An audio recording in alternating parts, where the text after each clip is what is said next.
hey, why don't we jump right into it? But just give you a quick background. For those of you who don't know Sterling Hawkins, and I think there's very few people who don't, at least in our industry, because he's much talked about, and a fantastic speaker. So we're really excited and feel very lucky to get him on the show. I wonder how we did that, Gary. But we'll talk about that a little later. But it's terrific to see Sterling. I'll tell you about his website that you can go check out later. But he's got some fantastic material out there. Well-known speaker, keynote speaker at many events. So the fact that we have Sterling on here today to share some of his thoughts and outlook on the industry is fantastic. Welcome, Sterling, to the Retail Perch, and great to have you here. So I'd love to hear about your background. How did you get to do what you're doing today, and then we'll take it from there. Yeah, well, great to be here. Thanks for having me on. I think people know everything they need to know about me because I'm Gary's son. And, I guess it runs in the family. So, I grew up at our family's grocery store. I'm fifth generation retailer, worked in most every department, which was a blast till he put me on night crew one time. And I'm like, this isn't quite as fun as I was promised with all the food and snacks that we got at any time of day, anything else. I mean, it was a blast growing up there, We co-founded, launched one of the first personalized marketing companies. We sold to a group in the Bay Area. And then really since then, I've been working with companies and their teams to understand exponential growth, meaningful growth, transformational growth. And over the last couple of years, I've kind of consolidated that into a practice that, you said it, I share speaking around the world and running workshops for a lot of retailers and brands, but also most every industry. That's fantastic. And I'm sure, our listeners, some of them are retailers, they'll be dialing into some of what you say, hopefully, because I know I've heard some of your talks, Sterling, and I think, you hit the nail on the head many times. You get straight to the point. I love your tough talk about really what it takes to change, and we're hoping we can get into some of that today. So, but before we get started, tell us a little about the T-shirt you're wearing, no matter what. I mean, what started that? What was the origin of that whole movement, if you will? Well, I've been in innovation for years, and some high highs where I've got more stock options than I can count in different companies, and some low lows where, frankly, I'm out of money. Girlfriend breaks up with me. It's like like a country song or something. It's so bad, And through that roller coaster, I started to realize, well, there are some commonalities that I use every time that there's a crash to come back. And so I started doing some research, and I talked to all sorts of amazing people. I mean, Olympic gold medalists, Top Gun pilots, famous entrepreneurs, billionaires, you name it. I probably talked to that kind of person. And I realized, hey, these are practices that not only I'm using, but anybody's using to create breakthrough results as an individual or a company. And, when the world fell apart back in March, it kind of consolidated under this no matter what hashtag. We're going to get results. There's an approach that we can use, has been proven, not just by myself and my own experience, but with companies that we've worked with for the last several years. And it's come down to 5 practices to get results regardless of the circumstances. Something that I think, well, we could all use a little bit of these days, right? Yeah. Absolutely. Well, we'll get to what those 5 things are if you're willing to reveal them on the show. But Gary, let's see. You know this guy pretty well, obviously.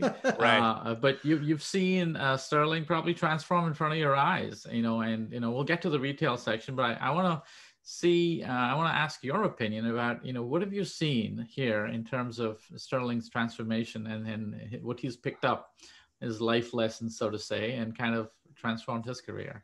Well, I think transformation is a good word to use for it, Shaker, because he absolutely has transformed over the years.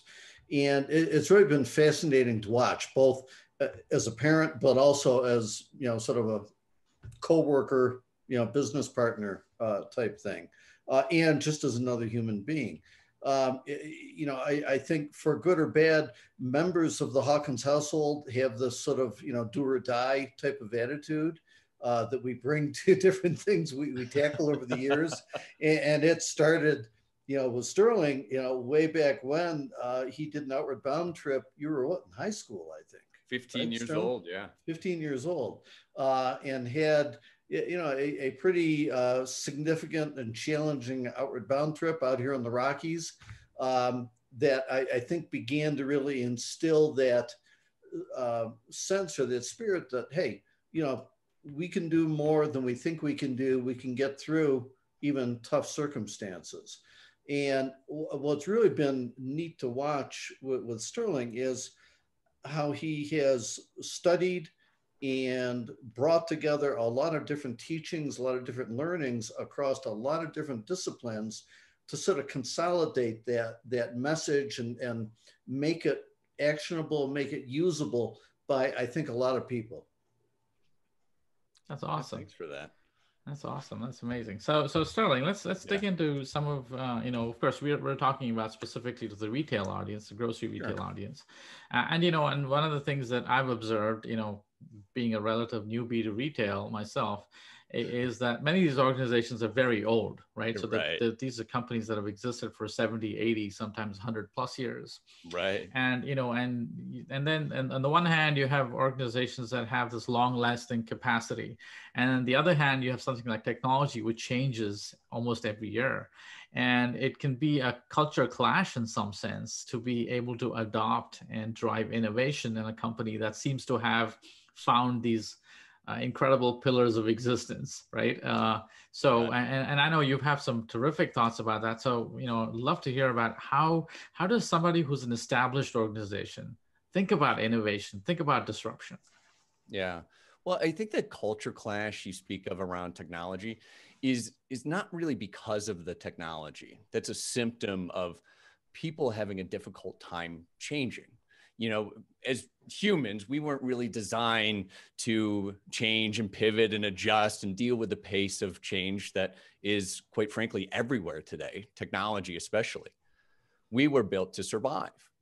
And as that kind of permeates a culture, it kind of sticks them within the status quo. Now, don't get me wrong. That's very successful for a lot of companies, right? They're as successful as they are because they're doing what they're doing. The problem is that now they're limited to very incremental growth from there unless there's a big culture shift. And it really is looking at the culture in terms of how they approach each other, how they interact, how they engage, the systems within their culture that matters more so than really any technology or any goal or anything else. Does that make sense? Yeah, totally. I mean, a couple of episodes ago, we were speaking to some folks at Coburn's, and they had to go through a big shift, right, Gary? I mean, where they had to relaunch loyalty and take this customer-centric view, and it required the executive will and an entire organizational change to basically, it's almost like moving a big ship in a different direction. It takes a lot of will and a lot of persistence and fighting some bloody battles to make sure that you can point it in the right direction, right? Right. Yeah, I think another way to look at this is, we've all worked with very, very successful companies across the retail industry, be they retailers, wholesalers, brands, et cetera. And, they continue to do many, if not all of the things they've always done that have made them successful. The challenge today is that while they haven't changed, the world around them has. And, as Sterling talks a lot about, as I talk a lot about, we now live in a world of exponential growth of technology. And that means that it is changing and getting faster every single day. And that has created a new world, a new environment for these companies to now work within. And what worked yesterday may no longer work today and probably won't work tomorrow. Right. Yeah. Well, and I think there's a trick in how people in companies look at these things. I mean, I come out of the innovation world, and there's this car analogy. I'm sure everybody's heard it. Some version of look out the front window, look at where you're going. Don't just look in your rearview mirror. It means look into the future. Don't look into the past. Now, I think that's very important, especially around technology and all the innovation that's happening. But it just leaves you totally focused on your destination and how you're going to get there. We need to implement this technology, so we need to do A, B, and C. Or we need to hit this revenue goal, so we have to do 1, 2, and 3. Necessary stuff. It just leaves out the most blatantly obvious thing: the vehicle.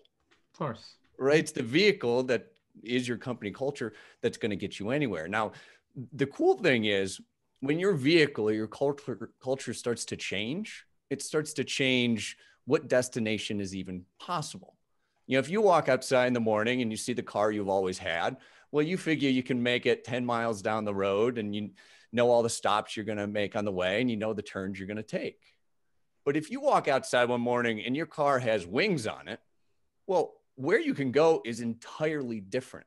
And that's the power of really implementing culture systems that give you effective growth versus just relying on the status quo.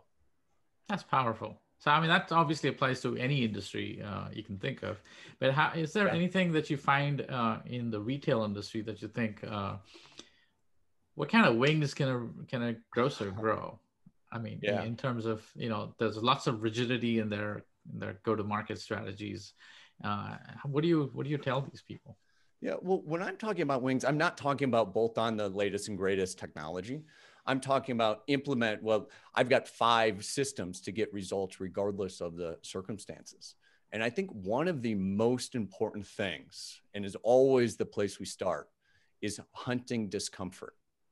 I could just speak as a retailer, we kind of had our system. I would get up every morning and I would do this and I would do that and I'd do the next thing. And every week we'd be on this cycle. And holiday time was the best because we didn't really have holidays. We were kind of managing the store and making sure sales were going as well. When I was really young, I would hand out cookies, but that's just the way that we did it. Right. And whenever anything gets a little uncomfortable, well, people tend to shy away from it, right? If you see it, there's a house on fire, what do? Well, you run away. Right. The trick with innovation, at least from a cultural standpoint, is developing a culture that goes towards the discomfort, that has the conversations to say, hey, this job, this role that you've got isn't going to be relevant 18 months from now. What are we going to do about it? Versus sweeping it under the rug until the inevitable happens.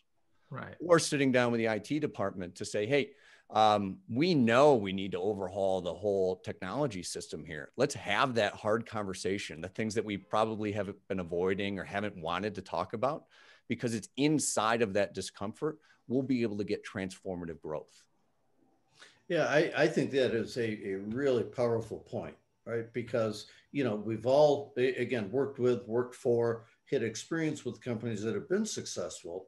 And it's just human nature to keep doing those things that have made you successful. Right. And it's really hard, especially in supermarket retail that operates on such thin margins, that is so, executionally focused, right? On do these same things very, very efficiently, effectively, et cetera, to change. And yet, to Sterling's point, I know in my career, it is when there was a lot of pain that forced a change, because there was basically no choice. It was either I had to do something different, or we're not going to be in business, or we're not going to be as successful as we were, or whatever. And I've seen that same thing play out at other companies. So there's a lot to that, albeit it's really uncomfortable to go through. Right. Well, and I think we just watched it happen a lot of places in March of this year when, the COVID shutdown started to happen. A lot of retailers handled that, I thought, very well. Some exceptions to that, but generally there were great responses. There's hazard pay, and they're making sure everybody's got the right equipment, and they've got the testing, and they've got the shields up for everybody. Right. And this is back when we didn't know much about the virus. We didn't know what was happening, how dangerous it really was. Are these people really in harm's way? And in talking with a lot of retailers, they didn't see all of that movement as innovation. They just saw it as, damage control. Like, these are the emergency things that we have to do. But at the same time, the amount of innovation that happened in most every retailer and brand that I've talked to during that, call it 3-month period or March up through now, is more than they've done in, well, in some cases, years. True. Right? Now, didn't feel great for any of us.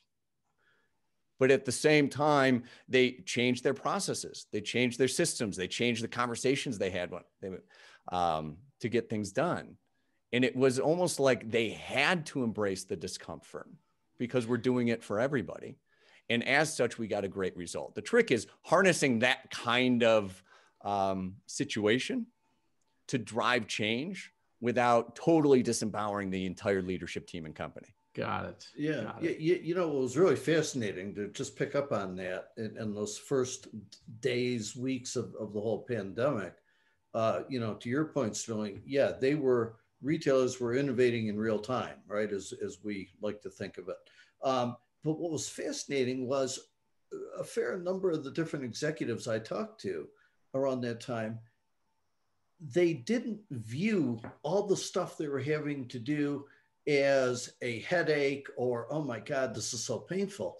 It was almost, some of them were almost enthused about the challenge of, we can do this. You know, we can figure this out. We have to, because we're essential. People have to eat. And I think a lot of food retailers do have this feeling somewhere deep inside them, right? That, you know, they are a public service.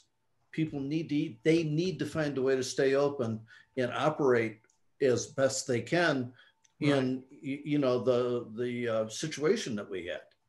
Yeah. I mean, I've heard this in my life that, you know, people change because of one of three reasons. One is because they can change, they want to change, or they have to change. And obviously the third option is the worst, because you're changing because you're forced by circumstance to change.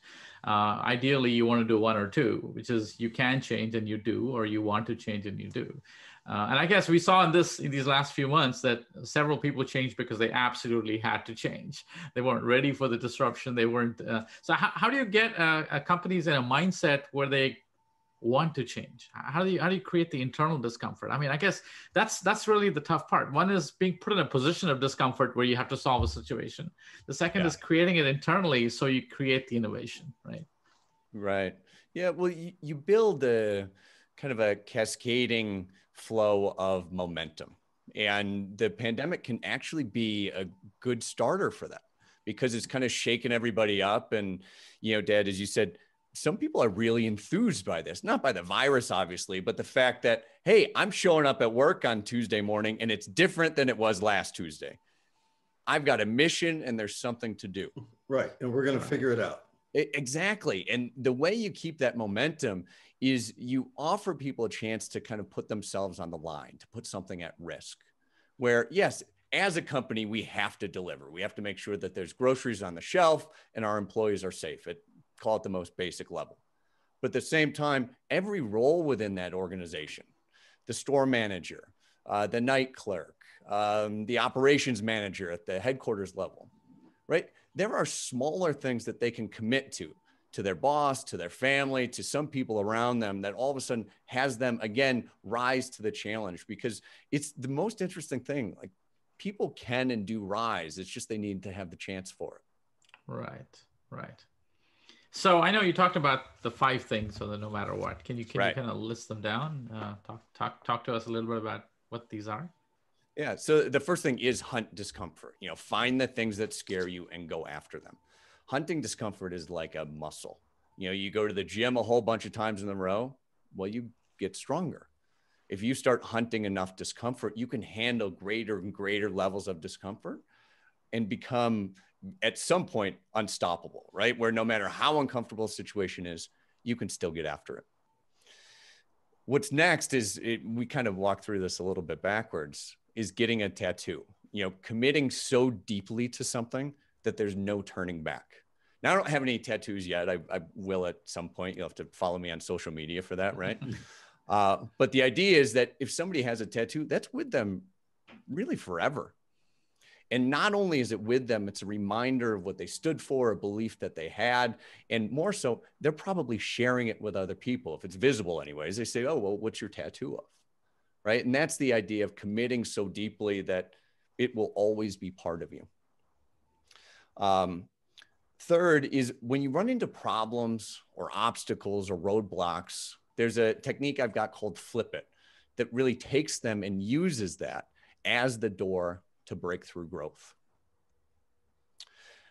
We then have to build a street gang, which for a lot of retailers, they already have one, right? These are surrounding yourselves with people that support you, empower you to be better than you are.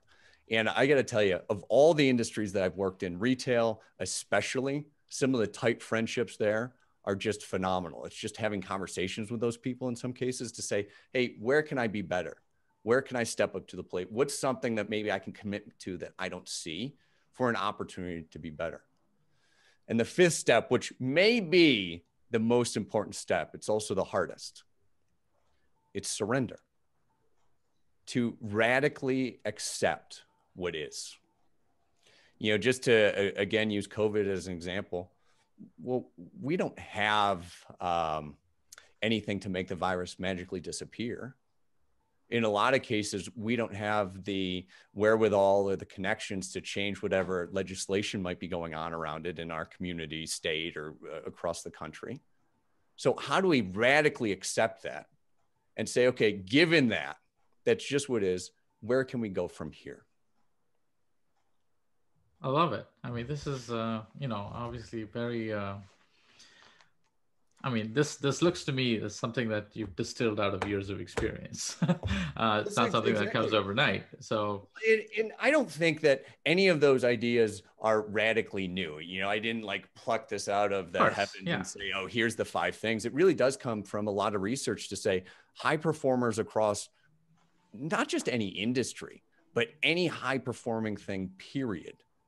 They use the exact same 5 practices. Right. Absolutely. And they build these practices into who they are. And in the case of companies or high performing teams, they build it into the culture. And that's what lets them win. Right. Right. So let me ask you about this. I loved your get a tattoo analogy to being committed. It's just such a striking image, right? So what does it mean for an organization to get a tattoo? What does it mean? Well, at the highest level, it's commit so deeply that there's no turning back. So for example, let's take something with Bird's Eye. You know, you could take a retailer that has no loyalty program, no customer data of any kind. And what would it look like if they told all of their customers, hey, in 3 months from now, we're going to have an app for you to download that has entirely personalized offers for you. End of story. You know, I'd add some more marketing finesse to that and like really put yourself on the line for it. But oftentimes that's what it looks like, right? Because in 2 months, they can't say, oh, you know what? We changed our mind. Right. They've committed to it. They've made something public. And when you commit to the people you're closest with, and in a lot of cases, our customers, that's what has you perform. And then it's a matter of kind of sorting the organization out in such a way to get that product, that solution integrated, that system changed, whatever it might be. Right. So what kind of examples have you? Yeah, go ahead, Gary. Yeah, so just a quick question that occurred to me, Sterling, is, for a company or organization to take on that kind of change, your experience, is that best done from top down, or is this something that can sort of percolate and bubble up? Well, I think in a perfect world, top down, right? Leadership kind of sets the tone for the organization. But at the same time, it can start anywhere, especially with that first step, hunting discomfort. You know, when people put themselves on the line for a cause that's greater than their own discomfort, it's inspiring. I mean, you look at somebody like Malala, right? Where she put herself on the line and said, I'm going to do something about women's rights in the Middle East. And yes, I'm going to receive death threats. And yes, I might even get shot. She got shot once, by the way. But she put herself in such a vulnerable position where she knew there was a lot of risk. Well, that inspires all the people around her. And she didn't start out a leader. She became one because she sacrificed her own benefit, maybe what she wanted for herself, for the group. And that's what leadership is. So, that could start in a checkout line, but ideally it's the CEO that's kind of stepping up and saying, yeah, I'm going to put myself on the line for the betterment of our organization, not just for all of our customers and all of you, but for everything going on in the world as well. Yeah, and I think, a quick example that comes to mind of that top down is Kroger and Dave Dillon, right? 15 years ago, committing the entire company to a customer first, customer focused philosophy. And, he did a terrific job over the years of just driving that home every day through every part of that company. And that's why, Kroger is so adept at using customer data today. Right. And again, we talk about it, which is, you've lived your life in retail. We talk about the shift from, a product-centric approach to a customer-centric approach. And, obviously that's a big mind shift. It's not that products are not important. And, they're important, but it's the customers that buy the products. Yeah. Clearly, right? So products don't move by themselves. So when it comes to a shift like that, do the same principles apply, Sterling? Do you approach it the same way as a retailer who says, I want to become a customer-centric company? What would you tell them? What has to happen? Yeah, well, I think the vision's important, right? Because that kind of orients you around a goal. But then we need some specific things that we're going to do to become customer-oriented. For example, one of the ways a company could put themselves on the line for something like that is, changing employee compensation. Right now, it might be totally based on financial performance. Okay, well, if you're customer-centric, shouldn't the customer data play into that? And maybe, I don't know, retaining your best customers, you should be rewarded on that, not just financial performance. So that's an example of saying, hey, sure, we want to be customer-centric, but now let's put something on the line. Let's maybe go through whatever discomfort that might come to really commit ourselves to that. And frankly, it might not be right the first time. Let's just stick with that same example of changing compensation structures. How you do it initially might not be perfect. Right. But it doesn't have to be. The point is that you've taken the first step, and then you can look at it and say, hey, actually, that could be better if we did X, Y, and Z, and then go back and do it. Right.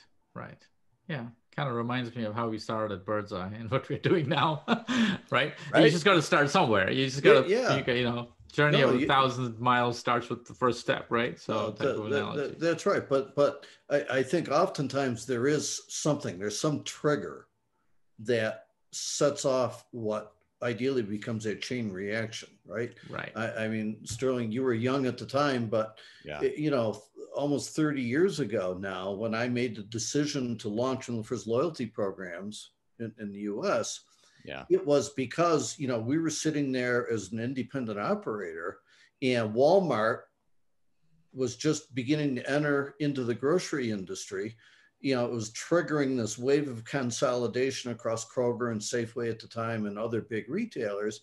And, I'm sitting there thinking, there's no way in the world we're going to be able to compete on price anymore. We have to change the playing field, totally change the playing field.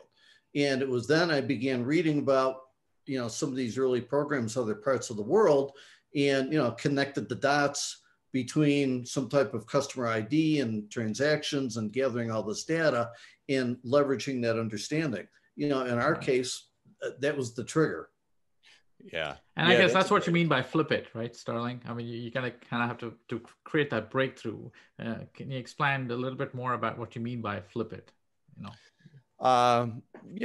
Flip it's around taking what might look like problems or limits or roadblocks and using them as a door to break through growth.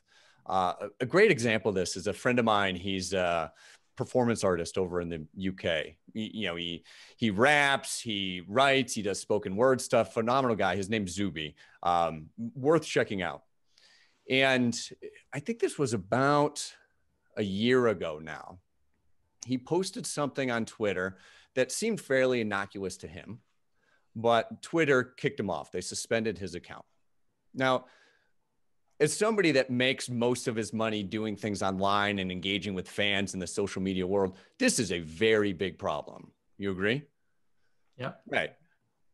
But he didn't just kind of sweep it under the rug and call Twitter and say, hey, can we get my account back on? This is kind of embarrassing. I'm sorry this happened. What he did is he took screenshots of all of the interaction that he had with Twitter. And he took some of the description of what happened that he was talking about in a news interview and turned it into a song. So he took the problem and used it to his advantage. Now, when he released this song, his social media exploded. All of a sudden, he's got all these new followers, these new people that are engaging with him. Twitter, of course, gave him his account back. Right. But that's just a great example of taking something that, yeah, is a problem, but using it as an opportunity. Yeah, love that. Yeah. And clearly, Gary, that's what you did in your story. You saw a problem. We can't compete on price. What do I have that I can use to flip my situation here? Yes. Right? So, yeah, that's exactly right. Fantastic. And so when you mean street gang, I'm guessing what you mean is a close set of people that tie into your vision that you can go out and make things happen. Is that what you mean by street gang here? Yeah. Well, people that are going to have the tough conversations with you. You know, the people that tell you you're doing great and, oh, you did a phenomenal job. Frankly, they're a dime a dozen. You know, it's the people that are really going to look you in the eye and say, hey, what you did back there, you can do better. Even if it was great, right? You know, having a real commitment for your performance is what a street gang's about. You know, just like a real street gang, you know, they're kind of cutthroat, but they're kind of a family, and they're going to tell you how it is.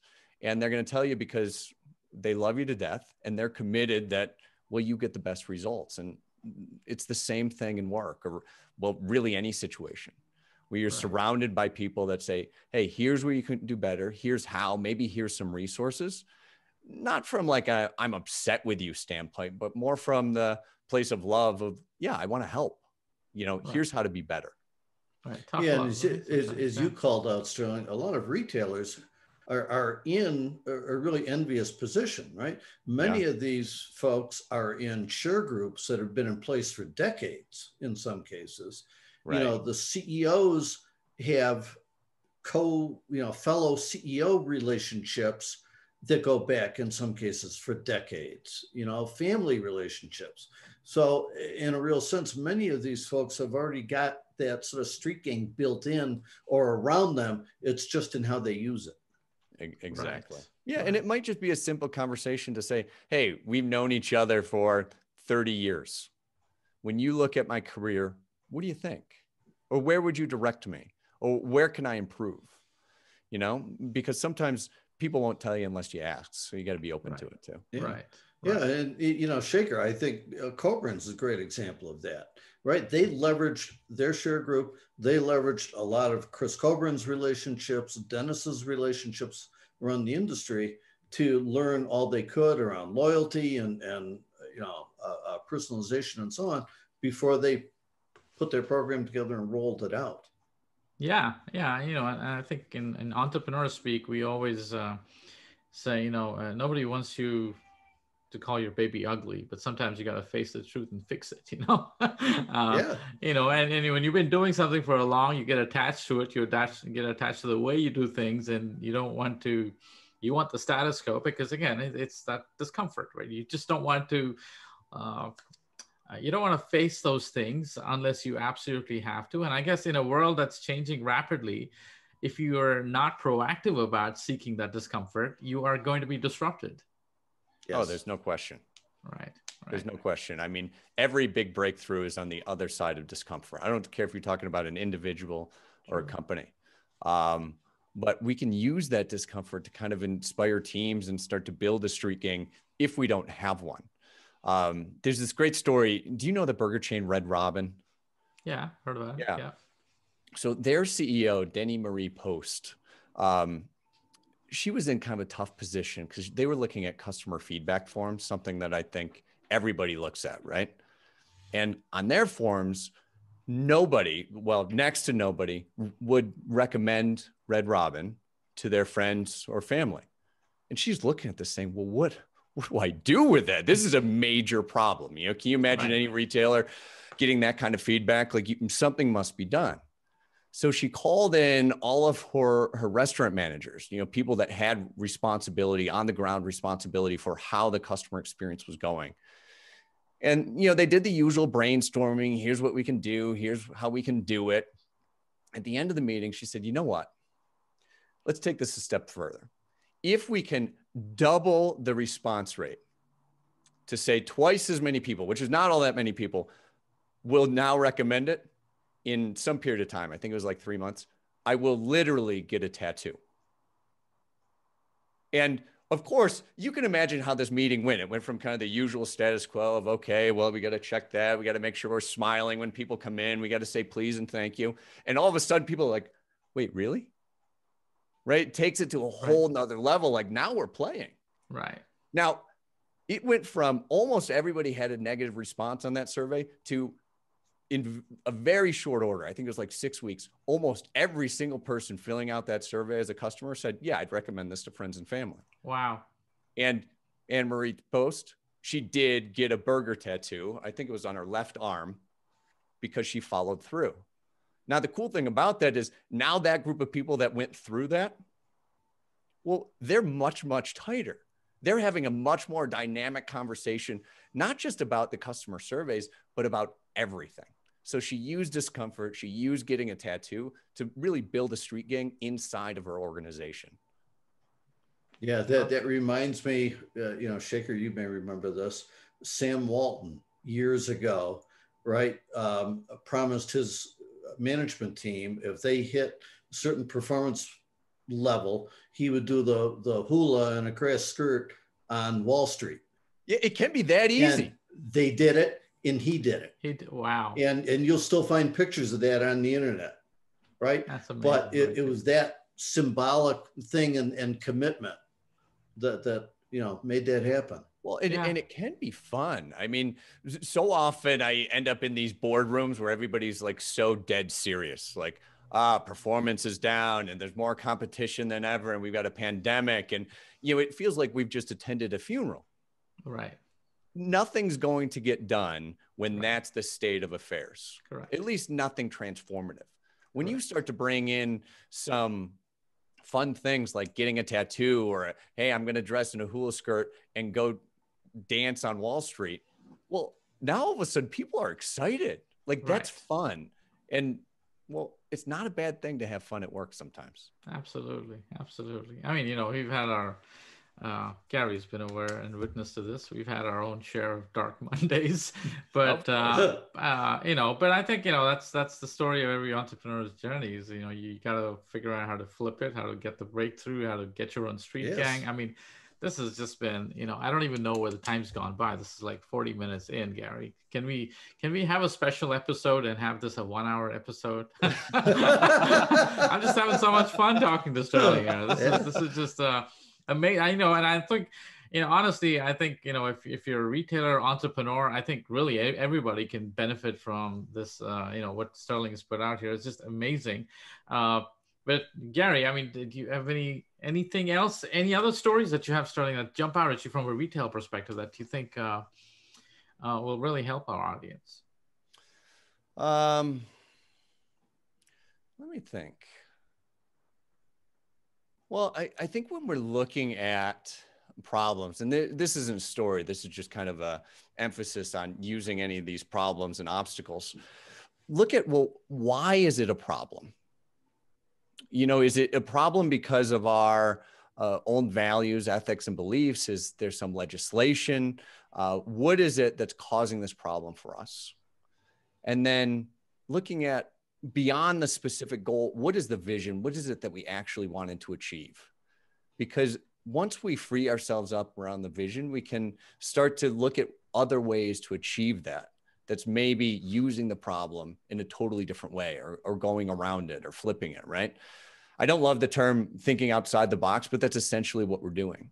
Right. And really, in the world that we live in today, especially technologically speaking, literally anything's possible. Right. And as we can kind of approach it from that mindset, from that culture space of here's the practices that we have, well, then we can get any results we're looking for. Yeah, and I think that, to me calls out that, we are living in a really exciting time, what can be an incredibly exciting time, right? For us as individuals, part of society, absolutely in business today. I mean, we all know people in business and retail that come in every day almost, dragging themselves through the door. Oh my God, one more day of headaches and what's going to change today, as opposed to those people that come in the door excited, bouncing up and down because look at all the new technology, look at all the new innovation, look at pretty much, as you just said, anything is possible today. I mean, some days, I don't know how serious I want to get with this, but I would some days really love to be a retailer again, because in knowing what I know, right, and having a view to what I have a view to, because there's just so many things that could be done. But it's getting retailers in our world to break out of that daily routine and look at change, look at new ways of doing things as an opportunity, not a painful experience. Right. Of course, Gary, this is, in every industry, I guess there's people who kind of set the pace. Some people follow, and some people finally do it because they have to and they don't have a choice.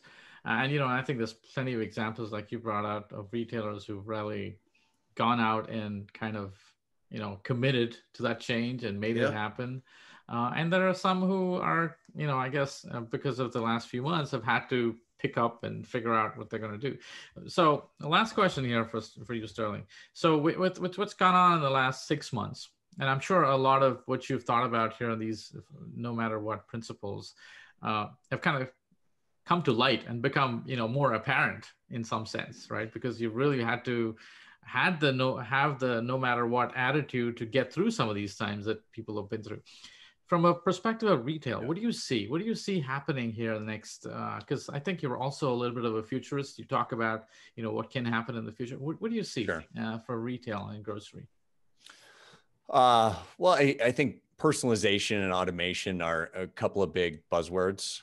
And you see it in the startup community. I do a lot with different angel groups, in California and here in Colorado. And you could see all these startups now kind of aiming towards, well, what if we created a more personalized experience or a personalized delivery? Or what if we used a robot for this or an automated warehouse for that? So I think the writing's on the wall that that's coming. With that said, I think it's the responsibility of every traditional retailer to, well, first know that's coming. And then second, start thinking through, well, if that's the future of retail, how do we develop our organization, maybe more importantly, our people, to work throughout that system? Because I'm a proponent of people are really good at certain things. Maybe not stocking the shelves, at least not as good as a robot, but they're really good at customer service, far better than artificial intelligence may ever be. So how do we double down on the education, the employee development, and anything else to make sure we're taking care of our teams as this future kind of descends upon us? Nice. That kind of nicely dovetails into your paper, Gary, Retail 4.0, which we talked about in the last episode, where we talked about, lots of jobs are going to be replaced potentially by automation, but I think there's some things that humans can do that it's going to be very difficult for some of the technology to ever replace. So, yeah.